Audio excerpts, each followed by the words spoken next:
Fraught with issues, and it was very contentious, a lot of anger, and it was unnecessarily huge. And that's why we got DevOps. At the heart of DevOps is communicating between developers and operations, right?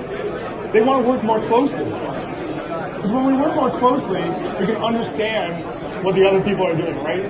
Devs understand what ops does a little bit, and ops understands what devs are doing, because you're working closely. You're working next to each other and you're talking. There's two basic primitives to DevOps. The first is collaboration, and the second is communication.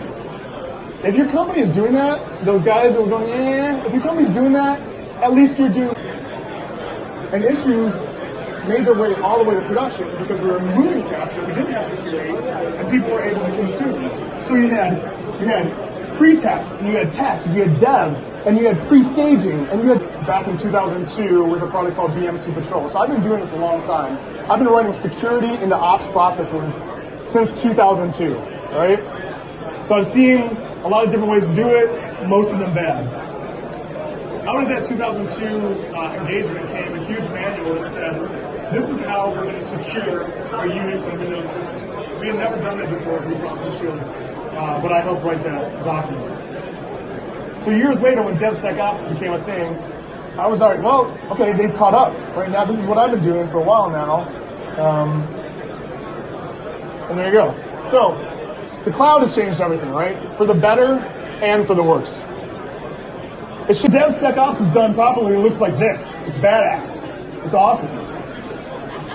You're building the best applications, the best services, and you're securing your business. DevSecOps secures your business. It does. Automation, getting rid of all that duplication, building on a standardized model, that reduces risk, saves you cost, and makes you more secure. Cross-departmental teams begin to merge. Security analysts move towards the center because they're working with developers, right? They're dealing with release issues. They're dealing with operational issues. And similarly, the ops people and the developers have moved towards the center. They're dealing with security issues. Those groups that used to be very siloed are now acting as hopefully a cohesive whole. That is the nirvana of DevSecOps. Now, we'll deal with some of the issues of DevSecOps in a second, but when DevSecOps is done right, and I have seen it done right, it's breathtaking. It's amazing. But most of the time, it's not done right.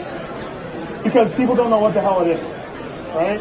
They hear DevSecOps and they think, I don't know, what is that, right? I do not think it means what you think it means. So, and recently I've noticed a trend over the last year and a half where people equate DevSecOps with CI/CD with a little bit of security testing. I'm here to tell you that is not DevSecOps. Who here has, I'm going to put you on the spot, who here has a DevSecOps process that essentially is just scanning of your code before it goes into product? Anybody? Does anybody want to own up to this? Nobody wants to own up to it. I'm going to guess there's some of that out there. It's really kind of a half-assed approach where AWS certification, and I mean you could pick GCP or whatever, pick a cloud certification and make them get certified. Because that's the quickest way that I've seen, honestly, with my own eyes, to take people in the security realm and bring them into the center, right? It's a very, very powerful tool. It teaches them about infrastructure as a code and a lot of these concepts that we talked about today. And finally, move your teams around. Do not leave static teams. If your teams are always the same, there's not that cross-pollination. I'm a big advocate of when a project or a sprint is done, not a short sprint, but a long sprint is done, change it up.